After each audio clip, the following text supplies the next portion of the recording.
10 things to consider when deciding to repaint your Denham Springs home. Painting your home can be a difficult decision to make. You want it to look its best, but you also don't want to waste money repainting every year. You must consider these 10 things before repainting your home so that you get the most bang for your buck. Is your home in need of repairs, such as paint chipping off and broken windows? Before you buy the first can of paint, you have to assess your home to see if any repairs need to be done first. If repairs are needed before repainting your home in Denham Springs, try and do those repairs yourself or hire home improvement professionals so it doesn't cost too much. How much paint will you need for the job? You'll need to know how many gallons of paint you will need for repainting your home. If you're repainting the exterior, it's often a good idea to do the wood siding first and then go back over with a second coat after painting other sections. Strip the siding down to bare wood before applying a new coat of paint. This will protect the wood, and repainting should last much longer. If you're repainting your interior, make sure to do a thorough inventory of what needs to be repainted so that you don't find yourself running out halfway through the project. It's also essential to take into account any new furniture or accessories that have been added. Calculators, such as the one on the Sherwin-Williams website, can give you an estimate on the number of square feet your house is to help calculate how much paint you would need. If possible, try not to mix too many brands or types of paints while repainting because this may affect how well they cover each section when applied, especially if there are darker colors mixed in with lighter ones. It also makes cleanup more difficult, which could lead to even more frustration than anticipated before. It is also vital to ensure no windows are open when repainting with oil-based paint, as fumes from this type of paint could be harmful to those inside if inhaled too often over short periods. Once you've finished repainting, allow ample time for drying before grouting floors, especially if using an epoxy or applying furniture back into any rooms painted otherwise, it will just scratch everywhere. How much time and money do you have to invest in the project? Painting your home can be a tedious and time-consuming project, especially if it's a large job. Do you have the patience to take on a new project? Or are your repainting plans more of an impulse decision, in which case repainting will not be worth it because there's always another house for sale that doesn't need repainting? Before deciding to repaint your home, make sure you have enough money set aside so that you can finish your project without any interruptions. If you repaint your house but cannot finish it for some reason or the other, repainting will be difficult because you'll have difficulty matching the paint colors you've already applied.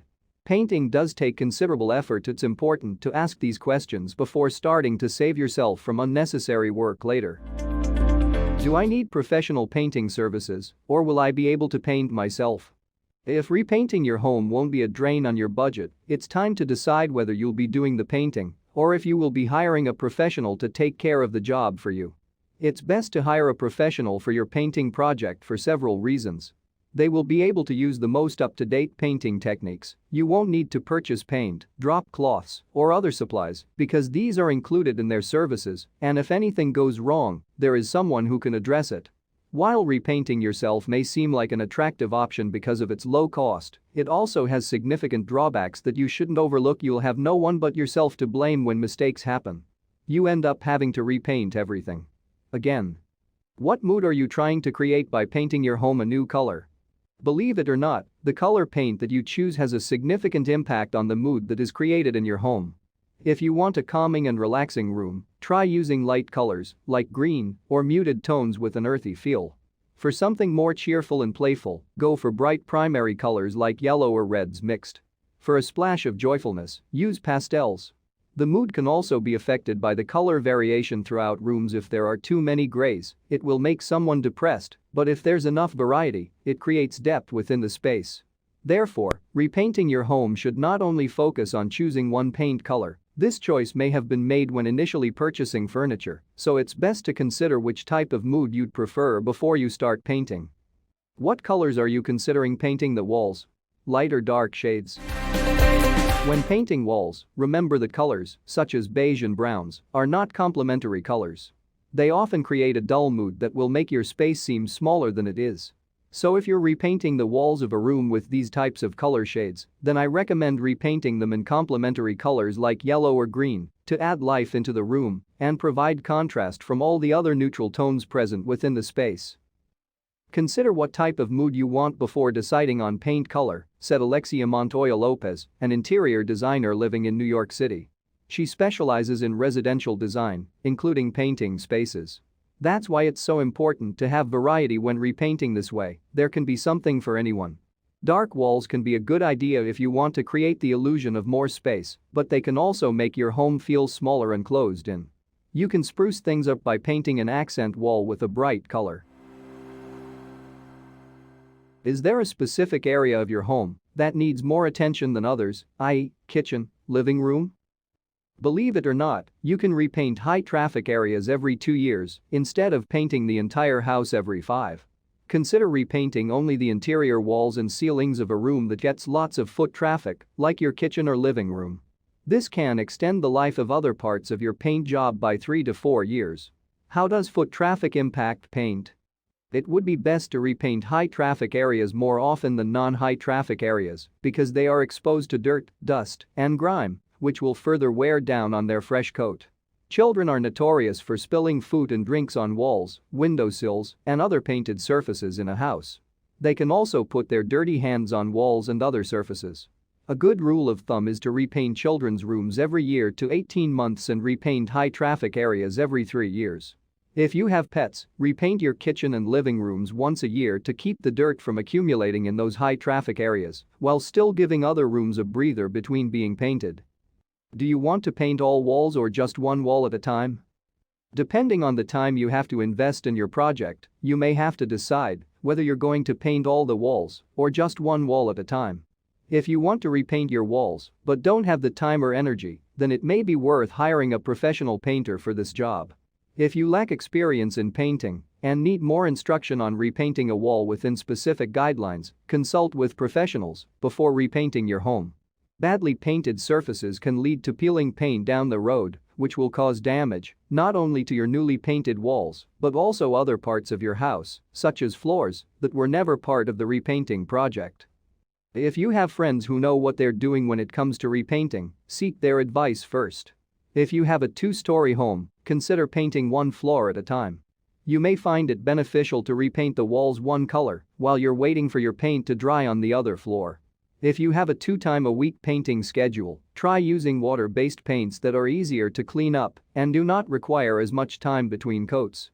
It's crucial when repainting interior rooms of your home that you repaint ceilings per their height. Ceilings should be painted at least 6 feet tall if they contain recessed lighting or 9 feet tall without them, unless this is too high.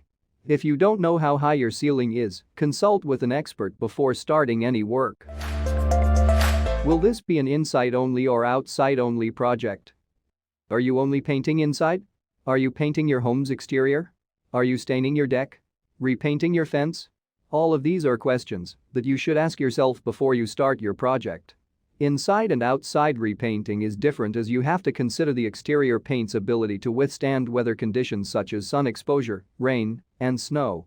If your goal is only to repaint interior walls or ceilings, that would be a more straightforward project. If you plan on repainting both internal and external surfaces, then make sure the type of paint you use is compatible with use in these various environments. Interior paint for inside, exterior paint for inside. I know it sounds elementary, but you'd be surprised at the people who think that one color fits all, and that includes some house painters. Repainting can also mean touching up already painted structures like fences or decks, so consider this before starting any work. The critical thing here is preparations. Are you going to prep the surface? Is it just about painting over something without having done anything else than clean the surface? If you want to repaint outside of your house, consider repainting fences or other surfaces that are visible from the street. If you need help, we can help you with that. Some of our most popular services are deck staining, fence staining, drywall repair, power washing. Are there any rooms that will be difficult to repaint, like kitchens with many appliances and bathrooms with lots of tile? Painting is so much more than picking up a brush or a paint roller. Like other home projects, plenty of work has to happen before repainting to ensure that you get the best results. You'll probably want to replace the caulk around tubs and sink edges, cover fixtures with painter's tape, and cover the floor with a plastic drop cloth. Still, you should consult your local hardware store about how much preparation ahead of time is needed beforehand, since many different types require different levels of prep work depending on whether they have been painted before. Hire a professional painter in Denham Springs, Louisiana. You want to repaint your home, but you don't know where to start? We've got the solution for you. Visionary Custom Painting is a trusted and experienced painting contractor specializing in repainting homes. If you want a high-quality residential painter in Denham Springs or Baton Rouge, give us a call for a free estimate today.